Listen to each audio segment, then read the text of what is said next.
Bismillah ar-Rahman ar-Rahim, wa salatu salam ala ashraf al-mursalin. Mes chers élèves, rebonjour. La séance d'aujourd'hui qui portera sur la reproduction chez les plantes est destinée surtout aux élèves du tronc commun sciences, option française.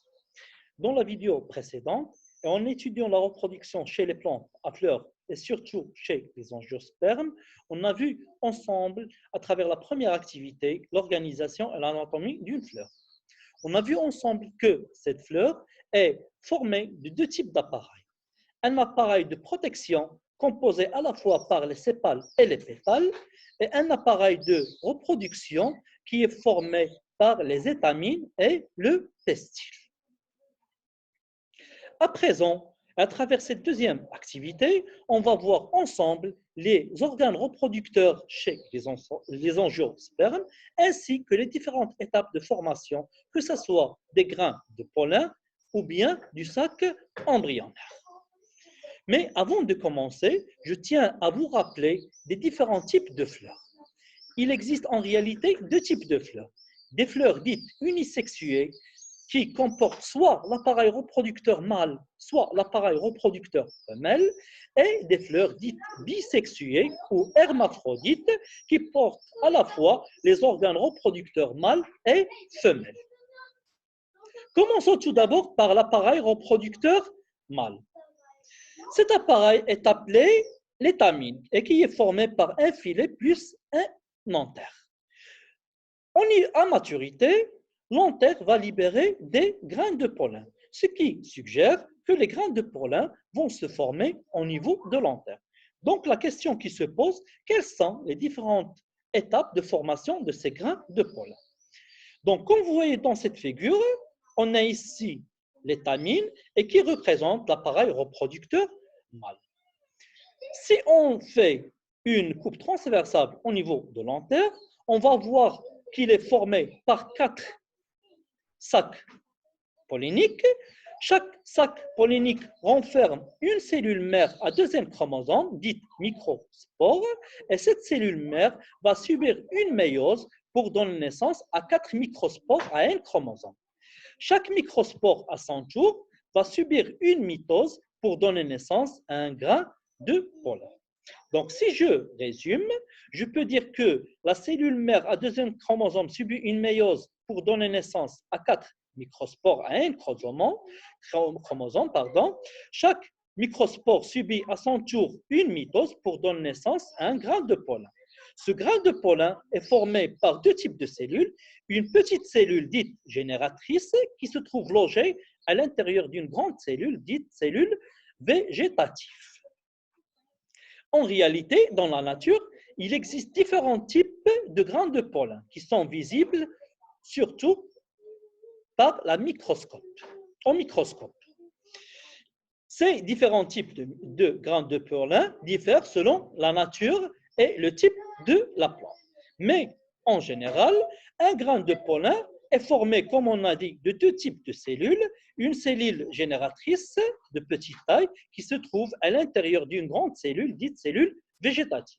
Ces deux cellules sont entourées par deux parois, une paroi interne dite intine et une paroi externe en noir dite exine. Donc, c'est une structure uniforme chez tous les grains de pollen. Maintenant, on va passer à l'appareil reproducteur femelle. Donc, cet appareil est représenté par le pistil et on observe du haut vers le bas, ce pistil est formé par le stigmate, le style ainsi que l'ovaire. Et au sein de l'ovaire, on a vu la présence de l'ovule, ce qui suggère que les ovules vont se former au sein des ovaires. Donc, une coupe transversale au niveau d'un ovaire a montré la présence de loges. Donc, ici, on a 3 loges et on a dit que le nombre de loges va varier d'une plante à une autre, d'une fleur à une autre qui appartiennent à des espèces différentes. Et au niveau de chaque loge se trouvent des ovules. Donc, quelles sont les étapes de formation du sac embryonnaire? Donc, ici, on a une fleur bisexuée. Au milieu, on a un pistil qui commence par le stigmate, le stylet, et qui se termine vers la base par l'ovaire. Au niveau de l'ovaire, ici, on a ce qu'on appelle l'ovule. Chaque ovule renferme une cellule mère à deux N chromosomes. Chaque cellule mère subit à son tour une méiose pour donner naissance à 4 mégaspores à un chromosome. Et contrairement à ce qu'on voit dans l'étamine, 3 mégaspores vont dégénérer et la cellule restante va subir 3 mitoses successives pour donner naissance à ce qu'on appelle le sac embryonnaire. Ce sac embryonnaire est composé de 8 noyaux répartis en 7 cellules. 3 antipodes, 2 synergites, 1 osphère en verre et finalement 2 noyaux du sac embryonnaire. Donc, si je résume, je peux dire tout simplement que la cellule mère subit une méiose pour donner naissance à 4 mégaspores à un chromosome, 3 dégénèrent et la cellule restante va subir 3 mitoses pour donner naissance à 8 noyaux répartis en 7 cellules, formant ainsi le sac embryonnaire. Maintenant, à travers ce tableau, je vais essayer de faire la différence entre la mitose et la méiose. Comme vous savez tous, la méiose touche uniquement les cellules sexuelles et sera derrière la formation des gamètes. À savoir qu'à partir d'une seule cellule de N chromosomes, on va obtenir 4 cellules à N chromosomes. Ces cellules sont uniques, c'est-à-dire qu'ils sont différentes les uns aux autres. Et à travers la méiose, on a vu ensemble qu'il va y avoir une réduction des nombres de chromosomes. C'est-à-dire on passe d'une cellule mère à 2 N chromosomes vers des cellules filles à N chromosomes. Par contre, la mitose, c'est une autre forme de division cellulaire qui va assurer la multiplication cellulaire. Il peut toucher toutes les cellules du corps. De telle sorte qu'à partir d'une cellule mère, on va obtenir 2 cellules cibles qui sont identiques et qui ressemblent à la cellule mère. Donc, on va garder le même nombre de chromosomes. Donc, cette mitose sert surtout à la multiplication des cellules, que ce soit les cellules somatiques ou bien les cellules sexuelles. Donc, ici, on a le grain de pollen et le sac embryonnaire. Maintenant, on va passer à la troisième activité, à savoir la pollinisation. Sachant que les animaux, ils sont mobiles et la reproduction est assurée par le rapprochement entre un mâle et une femelle. Par la suite, soit le mâle va émettre ses spermatozoïdes directement dans l'appareil génital femelle par accouplement, soit il va mettre ses spermatozoïdes dans l'eau, c'est le cas des poissons, qui vont être attirés par chimiotactisme vers les ovules pour assurer la fécondation. Mais chez les plantes, les végétaux restent toujours immobiles. Donc la question qui se pose, comment les grains de pollen peuvent être transportés depuis les étamines vers le pistil? Donc la pollinisation est définie comme étant le processus qui permet le transport des grains de pollen depuis les étamines vers le pistil. Ainsi, on peut différencier entre 2 types de pollinisation. Une pollinisation dite directe ou autopollinisation, durant laquelle les étamines d'une fleur vont se déposer sur le pistil de la même fleur. Et la deuxième pollinisation, dite croisée ou indirecte, durant laquelle les étamines d'une fleur vont se déposer sur le pistil d'une autre fleur, mais qui appartiennent à la même espèce.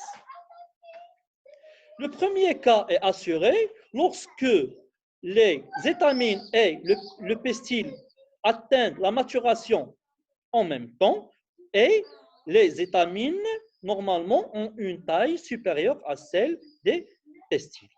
Et le deuxième cas, c'est dans le cas inverse.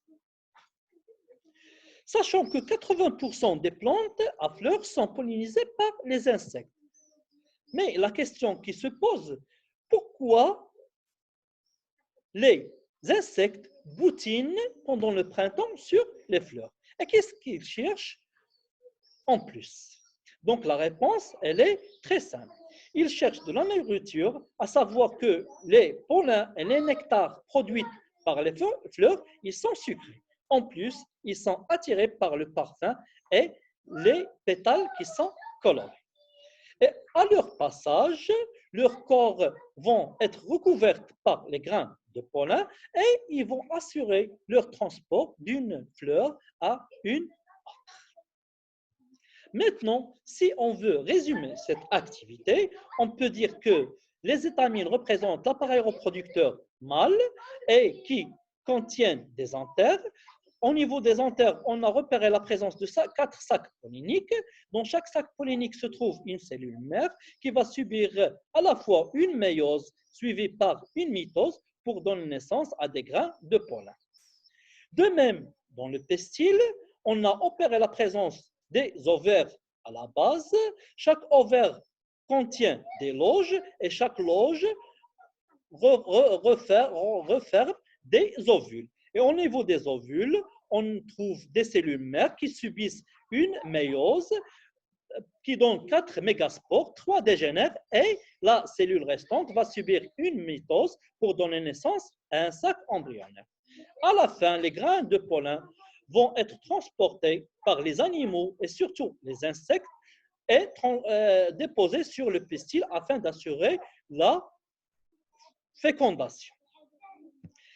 Et comme ça, je termine cette séance en vous souhaitant une bonne continuation et on se donne rendez-vous dans une vidéo prochaine. Donc, à très bientôt et merci pour votre attention.